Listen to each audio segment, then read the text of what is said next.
Hello, this is Scott Churchson, Mr. Obie Spencer, and Mr. Rob Stats from the Sports Den. And welcome to Spangler Sports World on Zingo TV, channel 249 and 250.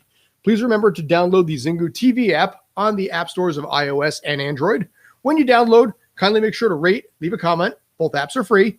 Zingo TV is also available on Google Chromecast, Amazon Fire, Fire TV Sticks, Roku Sticks, and on all smart TVs 2016 and forward. So get them today, and here we go. All right, hope you guys are doing well. Like I said, this is the Sports Den. I'm Scott. He's Obie. He's Rob. And we are here to fill an hour to talk about all the things going on in the world of sports that basically we decided we want to talk about. At this point now, Obie has checked out, so it's just Rob and me at this point. He apparently, according to his shirt, has said he survived, which apparently is so far accurate. Yes. Oh, God, yeah. The Noah movie, which basically right now, given how badly it's raining out here right now and the thunderstorms and everything happening in the New Jersey area, is probably bringing back flash flood memories of Noah's Ark. So anyway, how you gents doing? I'm okay. Cool. Trying to get adjusted to my new environment. How close do I stay? It's all complicated. It is a rocky environment. Yeah. Well, if I randomly drop out, it's probably because we had a power surge. As Scott said, it's like a torrential downpour thunderstorm right now. I just had to look out the window and take my headphones halfway off so I could hear. I was like, I think I hear it hitting the air conditioner. So, and you could probably, I don't know if you could hear that. Like there's thunder in the background as well. So. Yeah. But yes, your I Survived Noah shirt seems to be remarkably apropos right here. So. All right, so we got a bunch of stuff that we're going to be covering today. We're going to be talking some NBA playoffs. We got an obscure sport for you, our shout out and shut up, which is going to be starting up right in a couple of minutes. And of course, some little fight between Floyd Mayweather and Logan Paul. You may have heard about it. The internet certainly did, and so did Showtime when it literally crashed their servers. So we're going to be talking about that one a little bit. But like I said, I want to start this off by actually going into the shut up and shout out. So whichever one of you gents wants to pick it up and roll with it first is fine by me. All yours. I don't have a shut up this week. I'm in a happy mood. Everybody's great. And it's probably because of my shout out. I spent all weekend watching the College World Series of softball, and that has just been fantastic. So I just want to shout out to all of those young women who got to play in that tournament from the Super Regionals on. Thank you for entertaining me over the last week and a half. It's been great. And I know we talk about some of the things that are wrong with baseball, and having watched that tournament, there's so many things from softball I'd like to see somehow get put into the product that is baseball. That I just don't know if it can be done, but that it just makes the game great. And softball was just fantastic. So shout out to all those women, and I will be watching you Florida State and Oklahoma over the next couple of days as well. You've earned my hours. Congratulations. Nice. Roberto, how about you, sir? To agree with Obie, when I worked in college athletics, like in the springtime, I preferred to cover softball for so many other I just couldn't deal with baseball. It was too long. It was too a baseball doubleheader was like the entire day for me, from mid-afternoon to late evening, and I could go and do a softball doubleheader in 2.5 hours. So much more fun, so much more entertaining. The pace of the game was up tempo, and there's so many things with softball that you could incorporate into baseball to make it more entertaining. And similar to Obie, no real shut-ups for me this week. Shout-outs related to both sports as well that he just mentioned. Baseball College World Series for baseball. Shout out to NJIT men's baseball team. They got the first team victory in an NCAA tournament in their second matchup, second round, or the second game they played. They played, I believe, Arkansas, the number one team, in their first game, and they came up short of. They won their second game, and I think they got knocked out in the third game. But shout out to them. They've come a long way. When I've been working at that school for over 10 years. When they transitioned to Division I, people laughed at them, said it was a joke, that they were going to get bounced back to D2. And, athletic director Lenny Kaplan and the whole crew over there, Steph Polari, Pacey Mack, people we started with, Trini Man, Shannon Abraham, everybody, we gutted through it from day one. And, we took our lumps. The programs took their lumps. But, especially the last couple of years, they found a home in the America East Division. America East Conference now, and everything's coming around. Patience is a virtue, and good things come to those who wait. So shout out to them. I know they've gone through. They've actually won conference titles in two separate conferences in the same in back-to-back years. They were in the A-Sun conference, and they won the men's soccer conference title and went to the tournament. And then they just won the America East Conference championship for baseball this year. So they've got things going in the right direction. And shout out. Ooh, that was a good one. I don't know if you guys. Yeah, I just had one too. I don't know which one of you. I heard it though. Shout out to my niece, Gabby, who hit a home run yesterday in her softball game. And now I owe her sister, and her two brothers, and basically her parents ice cream. That was the bet. I said, if you hit a home run, they wanted me to give her $10, but I was like, I'll give you. I said, it's a violation, NCAA violation. I can't do that. I was like, I know the rules. I was like, but I will go get everybody ice cream from Uncle D's and Sea Caucus. So shout out to her. She was exhausted after she rounded the bases. Well, at that age, you got tiny little legs, so it's a longer run. Oh, she's tall. She's almost as tall as me. She's got long legs. She hit a scorcher into the outfield, and she was hauling around those bases pretty well. Nice. All right. So I actually, in this case, also indirectly for making up for last week, when I had none, I think in this case, I have one shout out and two shout outs and a shut up, which I'm going to be starting with the shut up first. The shut up that I am rolling with right now is going to Mr. Brett Gardner, who is rocking out a positive, incredible, impressive 190 batting average. He had a little comment the other day, right before the Red Sox game, and he quoted, and it was an innocent quote, but it actually ended up causing backlash. His quote was, having them back in the dugout, in this case the Red Sox, makes me want to beat him even more, and specifically Alex Cora. We don't like those guys. They don't like us. He has a history going back to 2008. There was a time when the Red Sox-Yankees rivalry was a bigger rivalry than it is now, part and parcel to the fact that there was a period of time, very long period of time, where the Red Sox had no World Series wins. So it was a major case of the haves and the have-nots. Ironically, now the shoe is on the other foot. The Red Sox have been the haves, and the Yankees have pretty much more or less been the have-nots. After that quote, players on the Red Sox went forward and did say outright that quote motivated them, and part of the reason why the Yankees got swept at home over the weekend, including two nationally televised games, was because of the fact that he made that line. Initially, like I said, it was an innocent quote, but it backfired royally. So you know what? Brett Gardner, you're getting my shut up this weekend. I like it. Now, my shout out, like I said, I've got two in this case.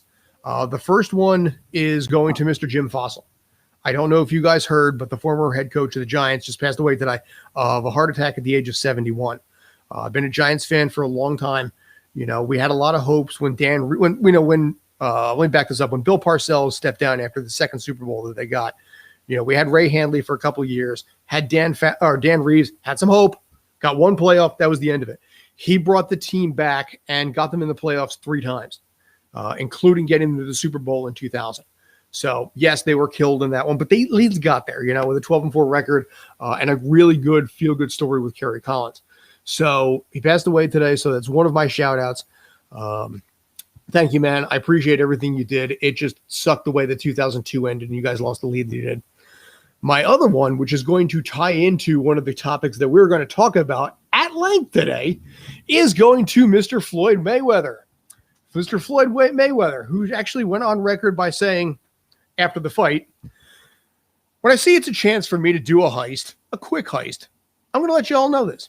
You can say what you all want to say. At the end of the day, I'm the smart one. Because I don't care if you write good about, you write bad about me, just keep writing about me. Y'all keep my name out there.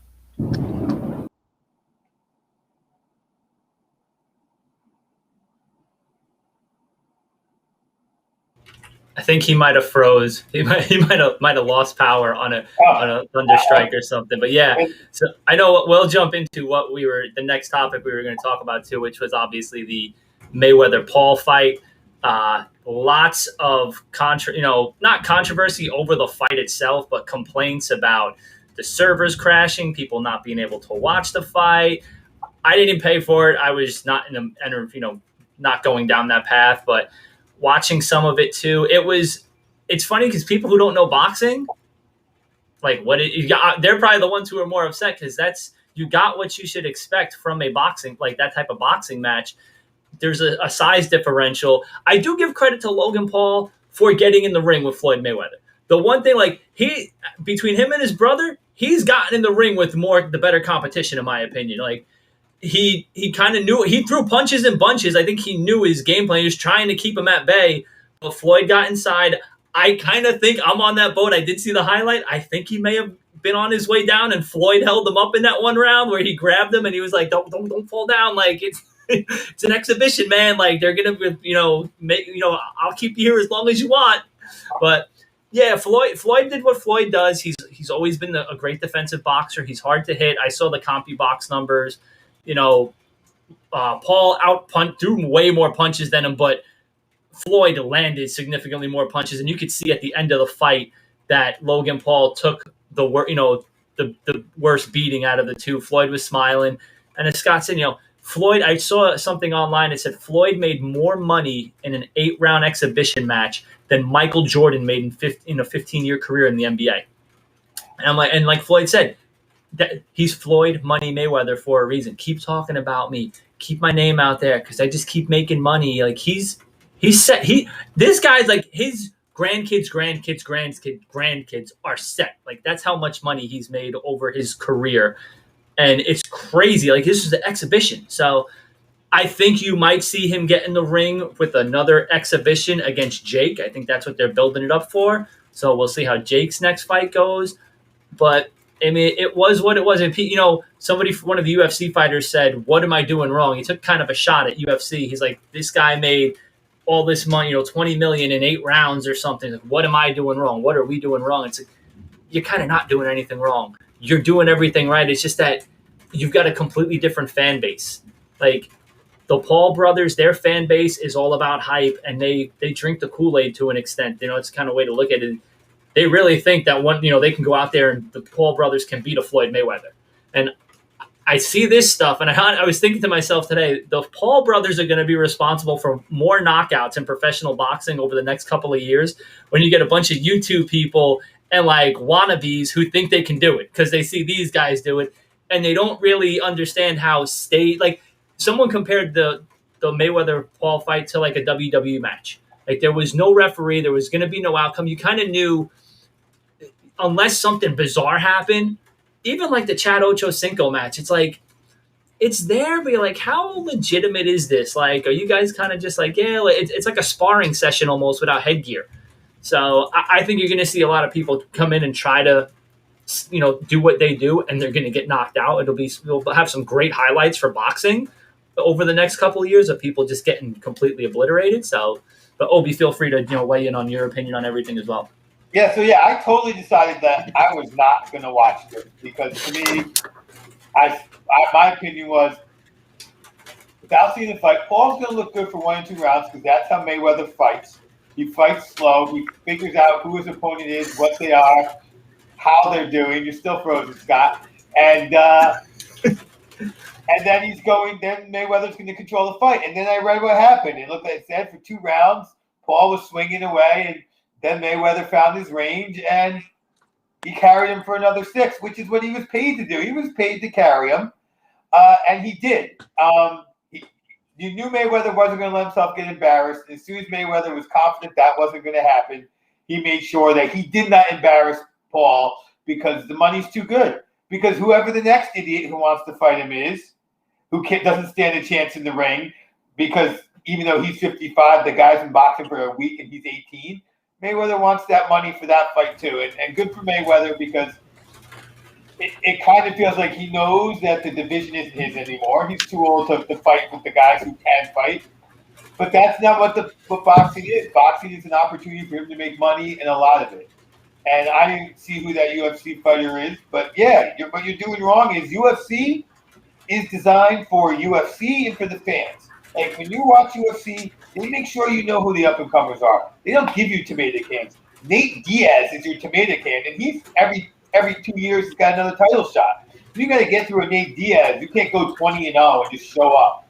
And that's a better product for us, the fans, but it's not a better product for the fighter. And so, being a boxer is going to pay more, and then you're going to get these crazy opportunities. And like you said, there's some 20-year-old YouTuber right now who's like, I'm going to do it. And it's basically Jackass against famous people. and it's less deadly because Mayweather's like, okay, now the guy I don't suggest doing it against is Tyson. Like, Yeah. I don't think Tyson's going to hold you up because you might accidentally hit Tyson hard, and there's always a risk that the ear fighter is going to come out and take your head off. You know, like, I know he says he's got it under control, but I don't know about that in the ring, and so nobody should try this shit with Tyson.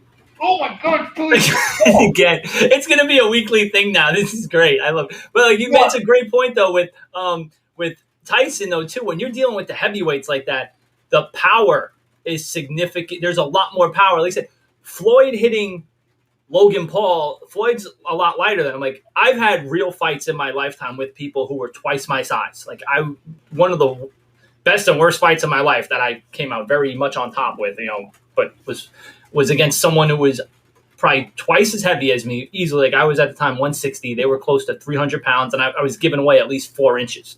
And it was a bare knuckle fight. And I hit them. So I figure I'm like maybe 15, 20 pounds heavier than Floyd.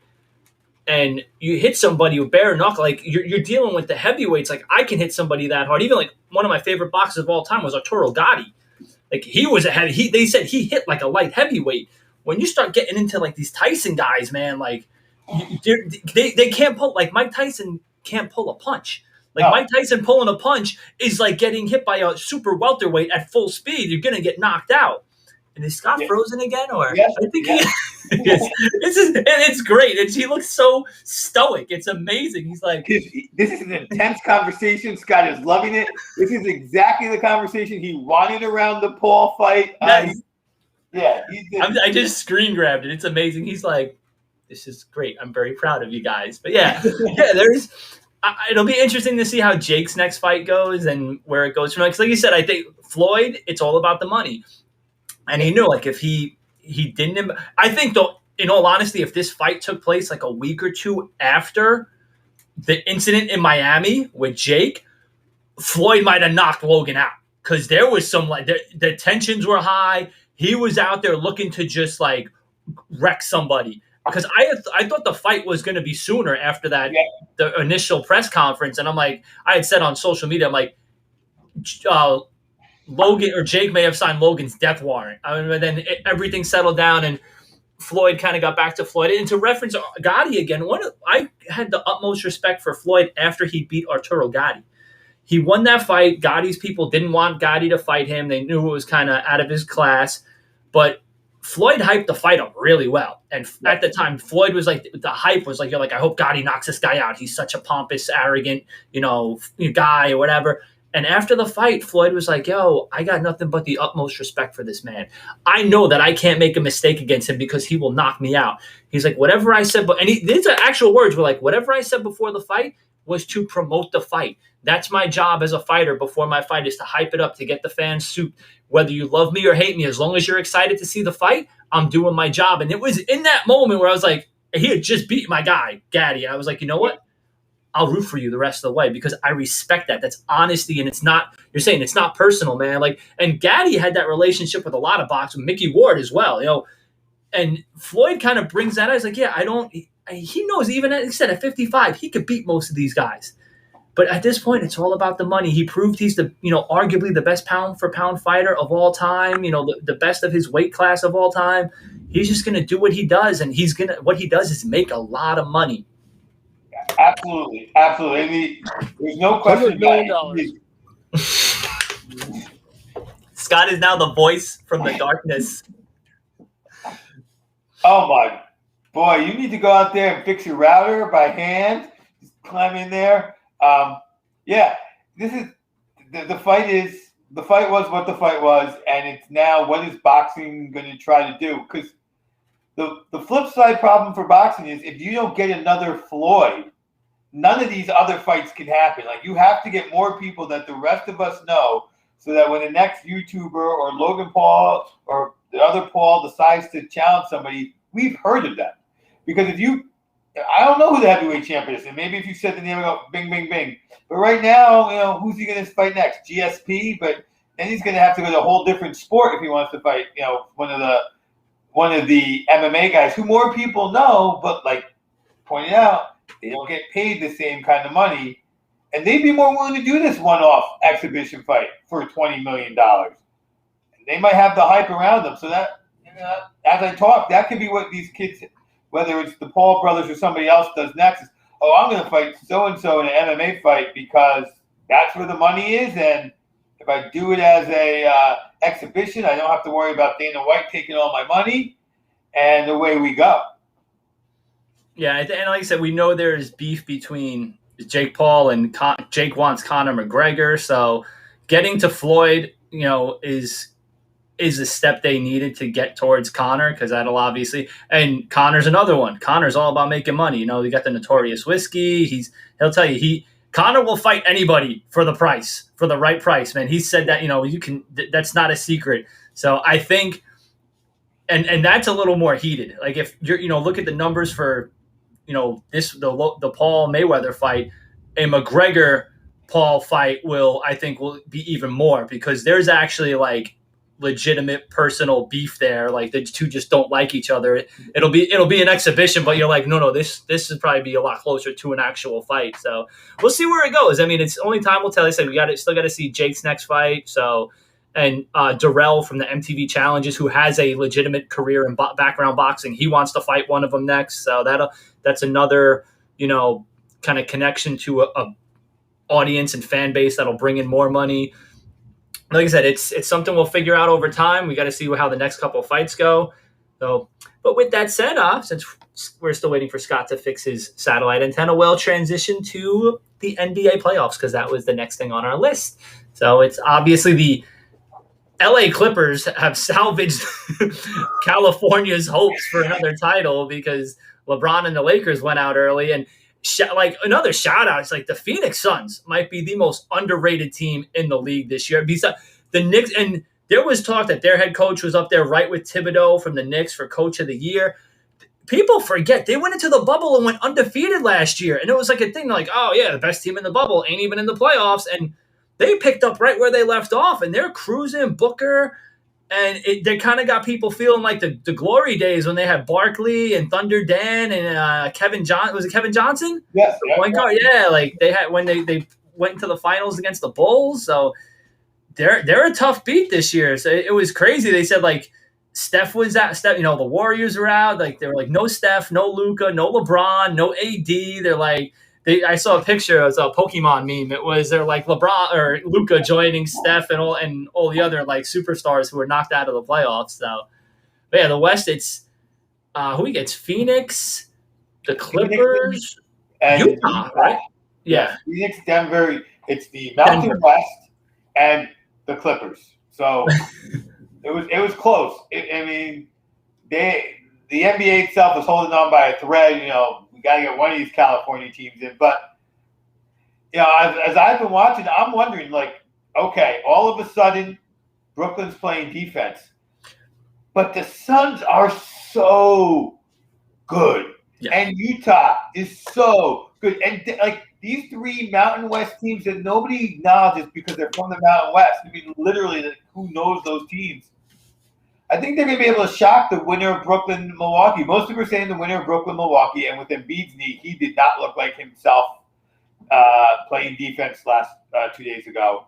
Yeah, I believe the winner of that going into the East, but the West, it might be that we don't know who the best team in the West is because it is so highly competitive. They are so many good players out there that we just don't know because, Jokic. You win MVP, and still people are like, huh, Joker? I don't get it. What's the joke? Yeah, it's true. Like, we're so caught up in the LeBron hype. Like, everybody's still like, it's LeBron. And it feels like this is like, if you think back to the glory days of like the Bulls, it was Utah, it was Phoenix, it was, even the Maverick. Actually, I was kind of around the time where the Clippers were, obviously they were the Clippers have always been one of the most profitable teams in the NBA despite their record.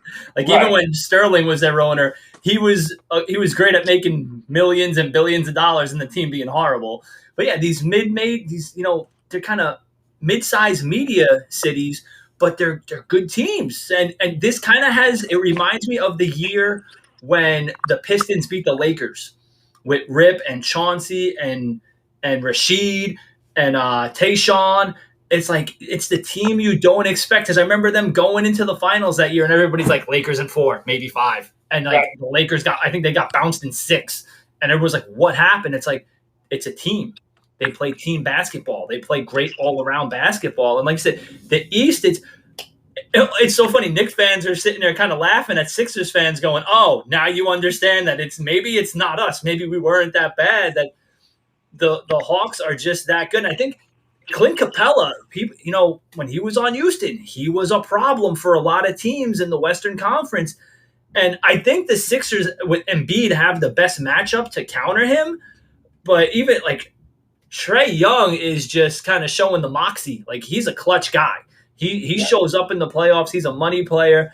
He kind of reminds me of Steph a little bit, where they said the same thing about Steph. Oh, Steph doesn't play great defense. Yeah, but when you're hot, like you can make up for the points you give up on the other end. Like he's hitting threes from like half court. So I think like I said, it's the Nets situation is so crazy because in the long run, I feel like it's a bad thing for the league because none of like the big three played 9 games together all season. Like they sat out, but then this was the plan. Like, oh, we're just going to get together. We're going to fire it up for the playoffs, and it's been working.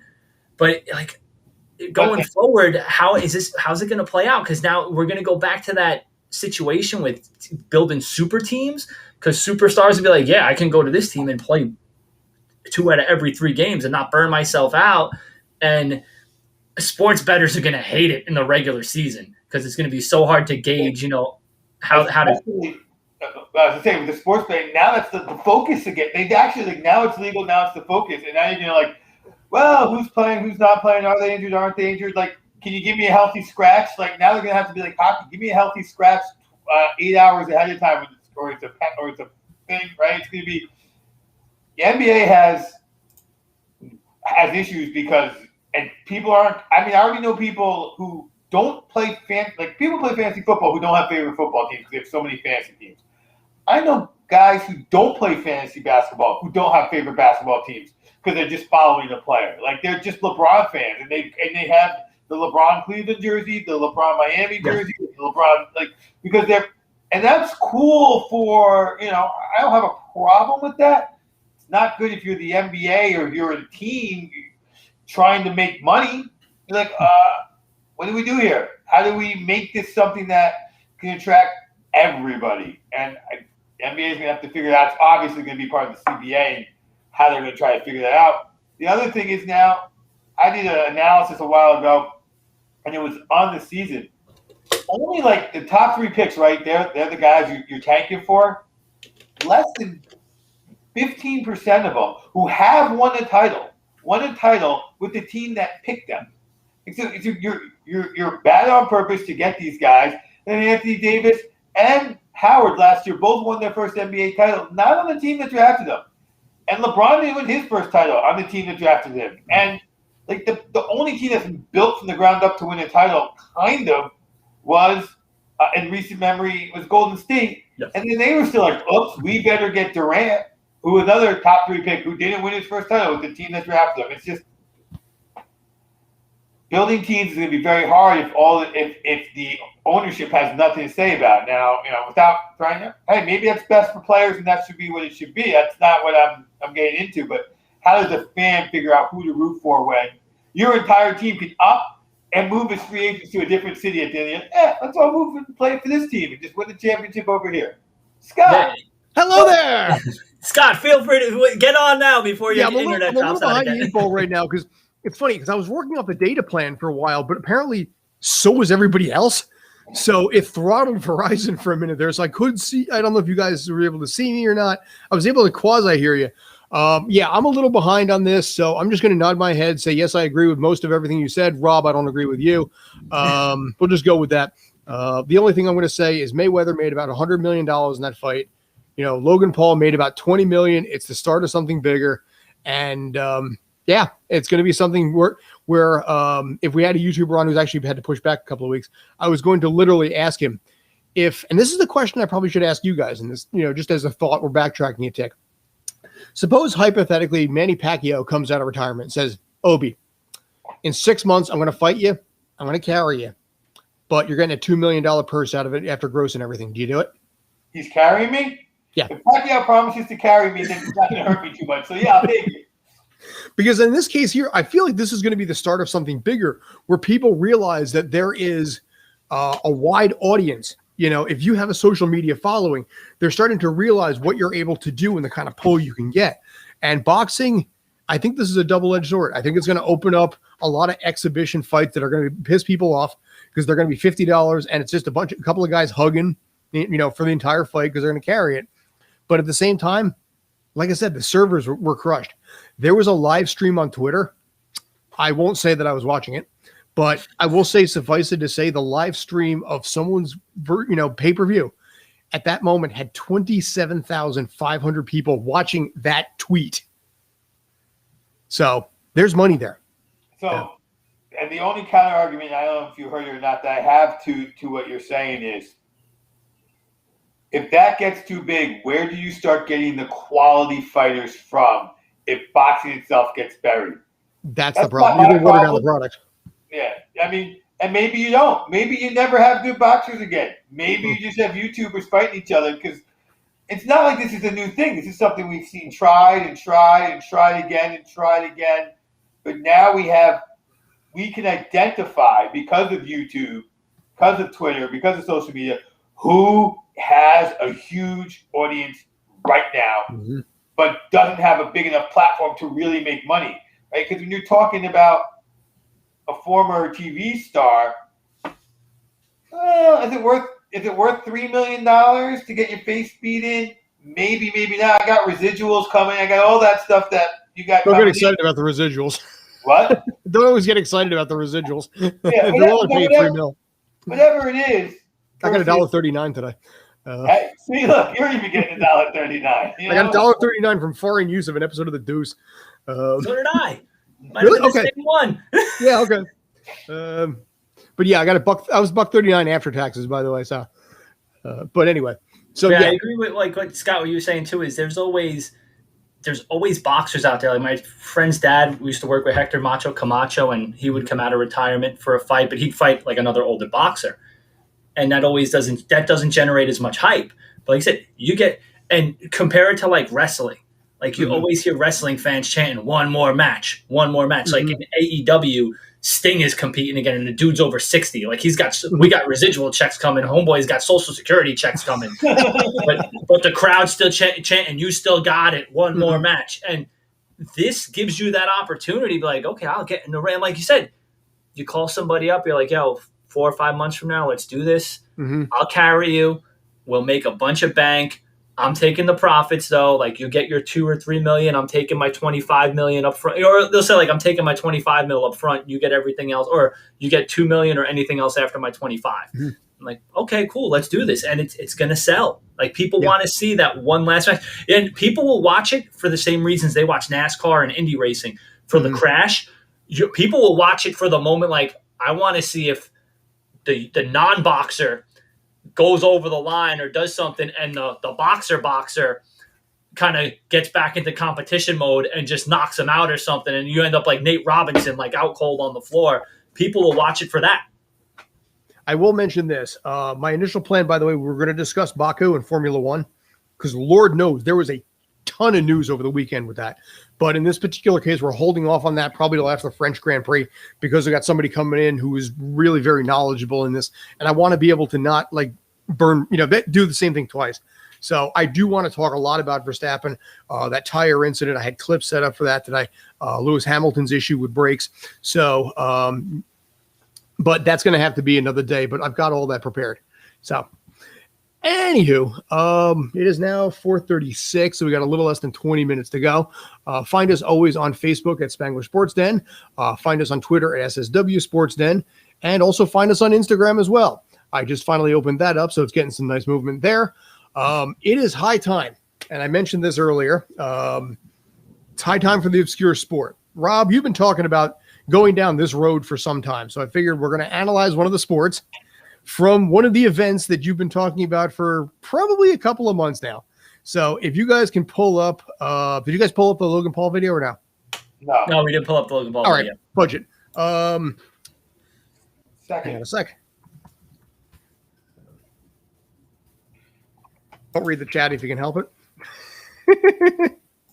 It was funny because I was like, I was like, what are our social, like while we were waiting for you to get back on, I'm like, I know I'm supposed to plug our social media site. I was like, it's all right. And I'm like, wait, I can't remember what the tags were because we switched them. I was like, it's Spangler Sports. It was one of those things I just had like a stun moment of like, oh crap, that really did happen. Because it was funny because you were sitting there, you know, and you were probably hearing it too. And I'm thinking, okay, is it going to hold out? Is it going to hold out? And then bam, twice I lost it. So I got it back and then dropped it again. So we have a great screenshot of you. Like stoically looking. Yeah, we got a little echo going, but this is redneck belly flop. You've been talking about doing some redneck video for a while. So here we go. So Pitbull's having a hard time lately. Is that Pitbull? No. It just can we get rid of that echo by any chance? There you go. That was a good one. That might be my favorite one. And a little mud wrestling. Oh yeah, there we go. It's all fan based, so in this case, you know, whatever gets the biggest splash, the biggest applause. You know, sometimes you fail epically. But yeah, it's they dig this trench and fill it with water, make it as muddy and frankly disgusting as possible. And that is redneck belly flop. So basically, Rob, you've been talking about doing redneck games for a while. There is a lot of fodder there. I went through a few of them in this case here. There's a lot of things to work with. I did opt against, like, you know, the armpit fart one, because I don't think there's a whole lot of entertainment value in just sitting there making fart noises with the arm. Hey, maybe there is. I don't know. But yes, so it's pretty simple. Biggest belly flop you can do. You know, loudest applause. You get your winner. It's part of a grand event where they have like toilet seat lid toss, you know, and a bunch of other stuff that like really capture that redneck aspect of things. So I figured at this point we got to break down obscurity, stupidity, playability, and watchability. So anybody want to start off, or should I roll with it? I'll start it off. Like obscurity, like for me, I'll give it a C because obviously it's something we have talked about before, so we kind of knew it. Stupidity, I'm gonna give it a B because it's one of those things that it's like it's just like it's a drunk game. Like you, like the people out there are having a blast. It's like, give me a case of beer. We're going to dig ourselves a ditch and we're going to go play in the mud. And it's like it's fun. It's like playability gets an A because anybody, you know, that's the glory of like redneck games is that the playability is like an A+. Like you said, you don't need anything. Just go in the house or the garage and like it's literally like they were like redneck games are like when you're drunk at a barbecue and you're like, let's play something. Like, we don't have any games. Like, well, I got a toilet seat and I got a pole. Let's play some toilet ring toss. And like that's literally how they make these games up. So, and like watchability, like I said, you never know what's going. You're watching that, like you get some great splashes. You get some like a couple people looked like they were going to land on their heads. So it's like, okay, I'll watch this. Like, let's see what happens. So yeah, like the playability and the watchability for redneck games is an A+ in my book, because and especially with, you know, it's people who are just liquored up and intoxicated, and you're like, okay, man, like let's see where this goes. Like you said before, it's like Jackass. It's like, all right, so yeah, I give it a B+ across. You know, overall, like I said, C for obscurity, B+ for stupidity, and A+ is for watchability and playability. All right. By the way, also to point out some of the other sports that they have bobbing for pig's feet, seed spitting, big hair contest, bug zapping by spitball, which I think is a really interesting one I'm curious about, and also the cigarette flip. So really channeling that whole kind of, you know, Jeff Foxworthy sort of thing. Yeah. So, all right. Obi, you or me? Yeah, I'll go off. You know, I'll do it this time. Usually I go last. I don't want to do this time. Okay, don't freeze, man.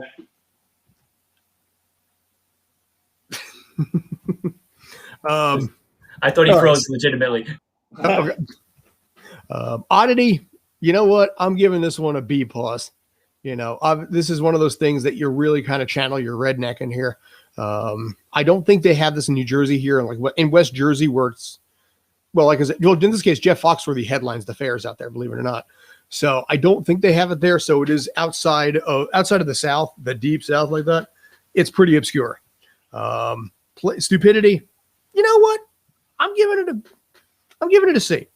I don't think it's really that stupid. I think it's a little weird, but I think these guys have a lot of fun. They go into it knowing that you're just going to just be drenched from head to toe in mud. They clearly are having a lot of fun with it. It's a good experience, and it's funny to watch some people belly flop with that. Playability, anybody can do it. Absolute A on that. If you're willing to get dirty, dress up, have fun, go style points if you want to. I think it's a good event. But watchability, I'm going to give it a C, maybe a C+. I think it was one of those sports that is interesting and fun for like a minute and a half, 2 minutes.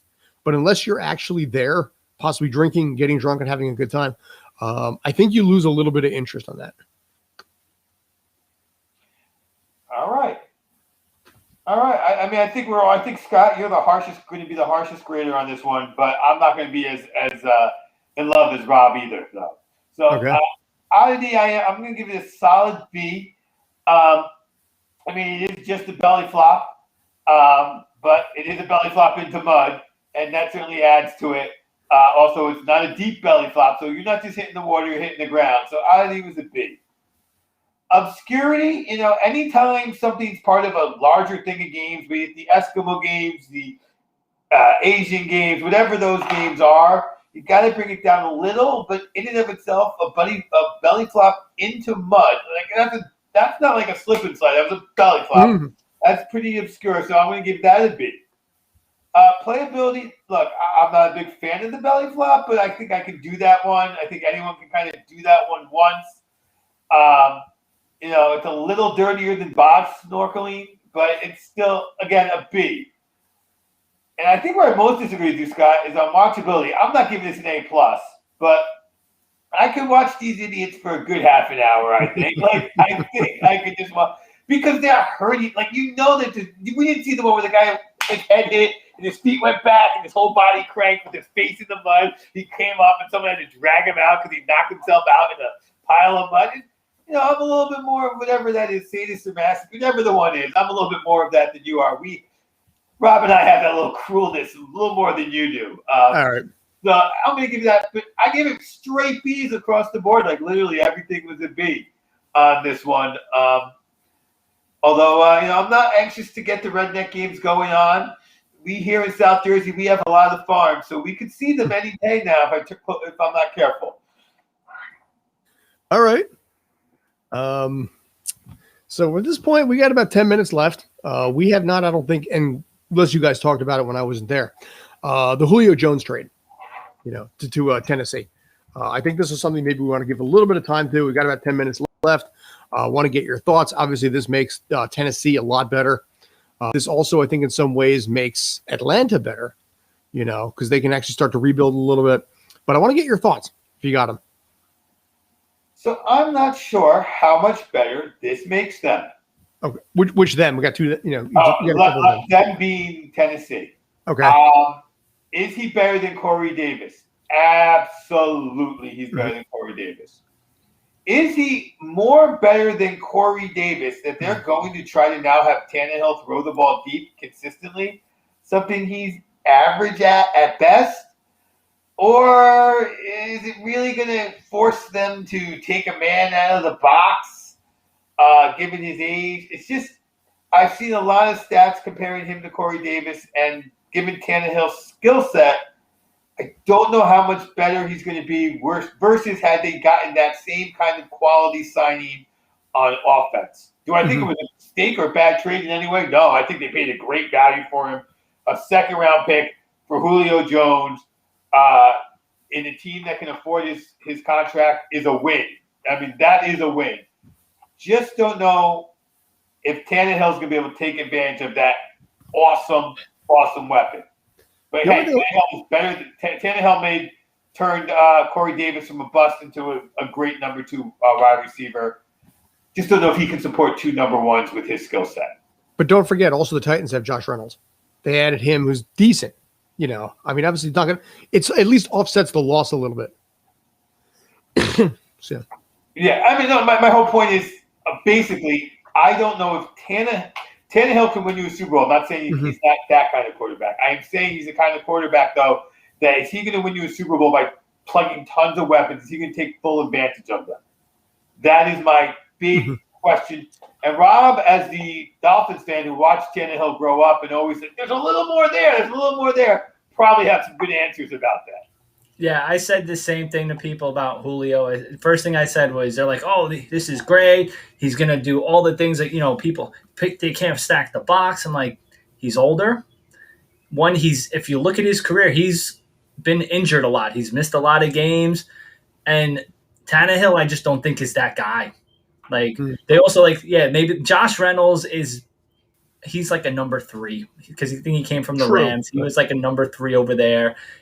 And they also the Titans lost Jonnu Smith. That's a big thing for them. Like Tannehill is like Linus, and if he does not have a tight end, he does not have a security blanket. That's his security blanket is his tight end. And Jonnu Smith was great for him down there, but it's going to be tough. Julio's older.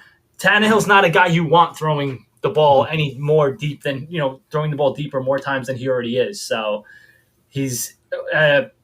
Derrick Henry, how much can they're riding him. They're riding him a lot, man. Like, they get to points where they got to sit him out for rest in the regular season because he carries the workload so much. Plus, so what? Plus, he's got an extra game this season. That's what I'm saying. Yeah, in the past, he was sitting out. He had a bye week and usually had at least one game where he just sat out for rest, and now he's got an extra game. So They need another.